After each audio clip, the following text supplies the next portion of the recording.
Hey guys, how are we all doing? So Dan from Trading with Dan here.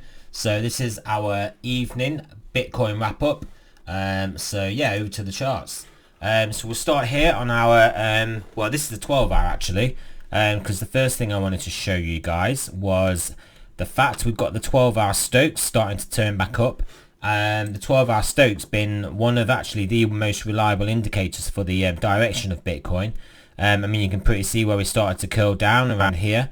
Obviously pretty strongly on this candle, and then we had a good move down. We started to curl up here. We have a good move up. We started to curl down. Just let me get rid of this. Start to curl down here. We get a really good move down. This sort of movement where we stay around this area, higher area. I mean, we obviously curled down there, got a nice move down, but we were staying pretty strong, so we hung around up there. A nice move down there, nice move up there, nice move. Well, yeah, we started to turn up there. Had a bit of a fake out, but nice move up, nice down there. Anyway, nice move up there. You guys get the point. I don't need to go back any further than that. But yeah, 12-hour Stokes, pretty good in judging the price. So yeah, they're starting to look like they're going to curl back up. Obviously, we've got this. I mean, as it stands at the moment, you guys, I've been saying this for a couple of days now.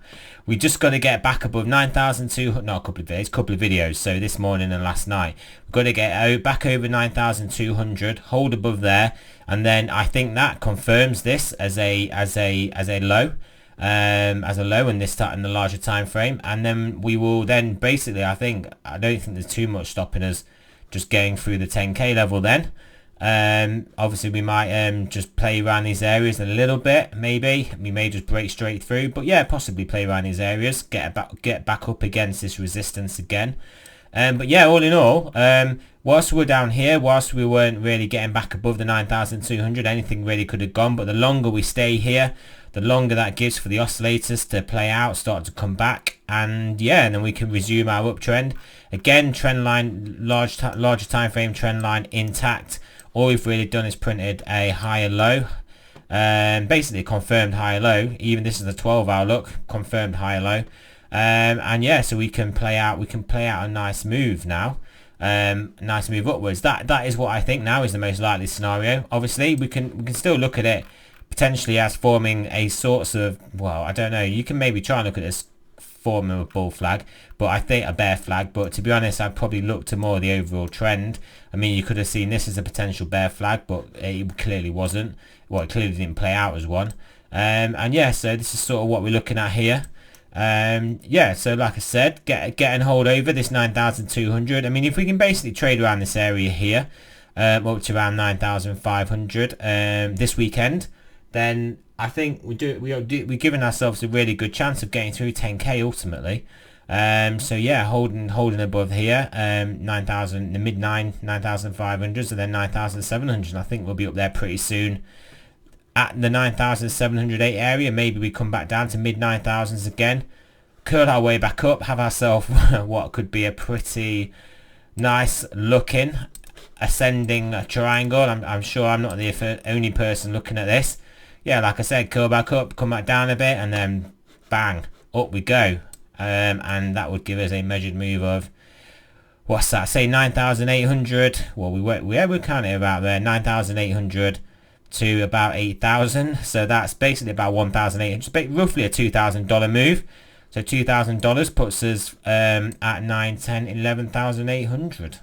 So it actually puts us at the very top of this resistance. So yeah, maybe that is it. Maybe that's the move then. Maybe this is what we play out. And then yeah, and then we break out, butt up against this resistance here. And then place at some of this zone, and there onwards and upwards, guys. Blue skies.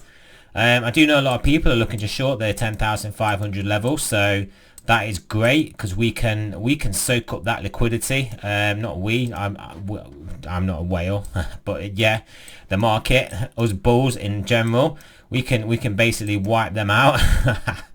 I'm showing a little bit of bias there, aren't I? But yeah, I know a lot of people want to short this 10,500. So all I'm saying is that's going to be quite a lot of liquidity. That is the rocket fuel.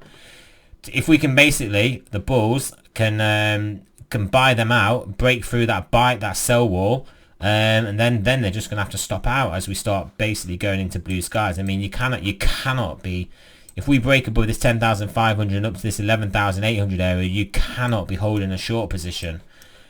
You just can't be holding a short position with any hope of it not going $2,000 or $3,000 against you before potentially maybe coming, do you know what I mean, down $5,000. Who knows?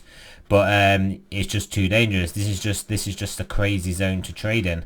So yeah, I mean, that's what I'm looking at on this time frame on these with the levels. So right over to the our nice range and stop indicator. Not too much gone on today.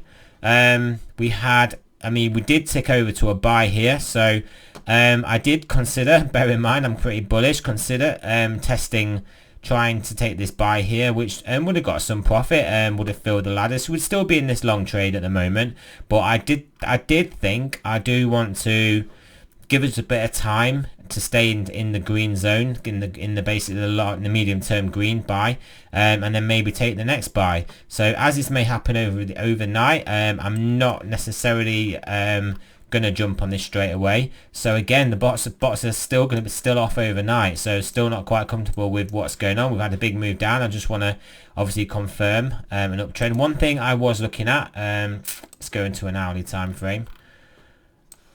Zoom this in. I was sort of looking at the potential rising wedge pattern we've got going here.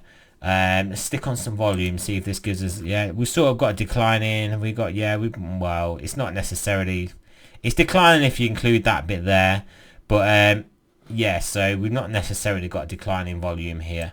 But this could be a rising wedge.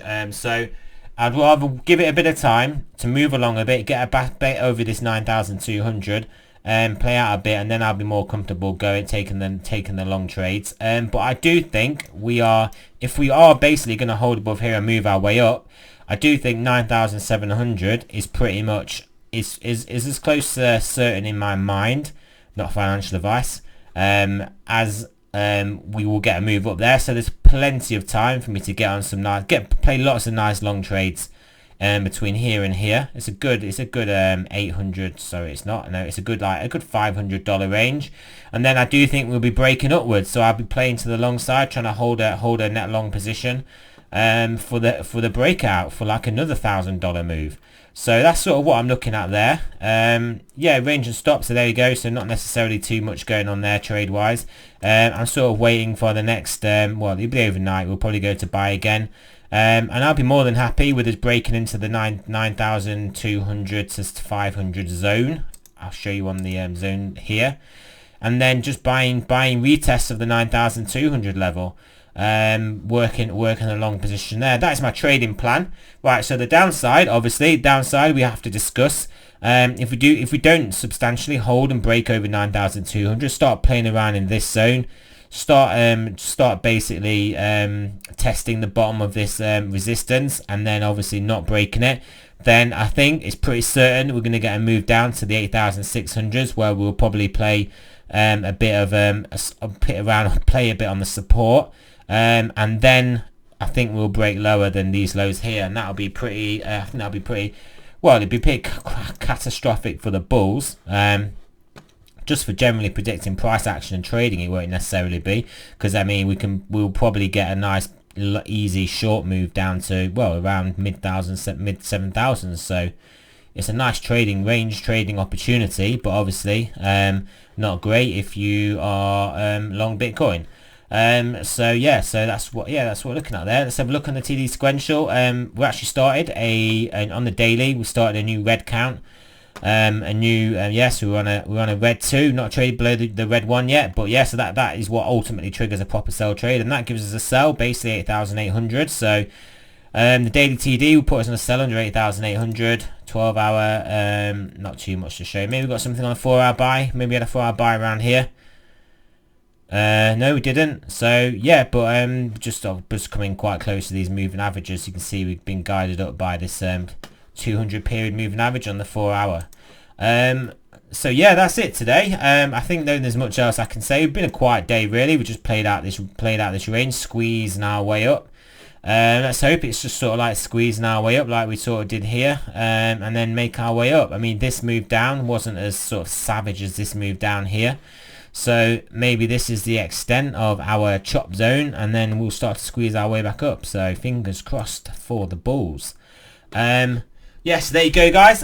Also, just something different. I did an unboxing video where I just opened up a load of clothes that I've got from liquidation auction. Just something interesting to watch. I put that link in the end of this video.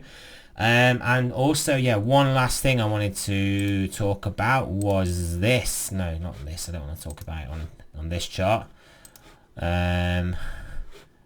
We'll just refresh that. Just it's the easiest way to get back to what I was looking at. What I want to show you guys is just bear with me. I will be 1 second. I want to show you guys this. This is what I want to show you guys. So here we go. This is the S&P looking very strong, closing today on a very strong up move. So this is good for Bitcoin because obviously we're correlated basically with the S&P. So we're looking strong. Stocks looking strong, moving away from this 618. I think we could potentially break up in stocks here. Maybe next week. So if we do that, that's got to be good for Bitcoin. Also, this was a sell trade. I think this was potentially a daily 9 sell trade I had on, was it? I'm not sure what it was. I'm not sure where this came from. I can't really tell you where this came from, but what I can tell you is that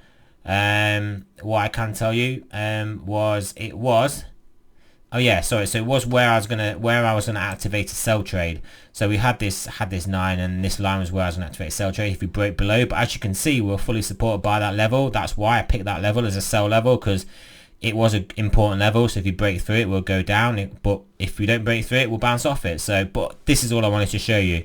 This nice big green candle that we've got going on here. So stock's strong, and then we know the correlation between stocks and Bitcoin.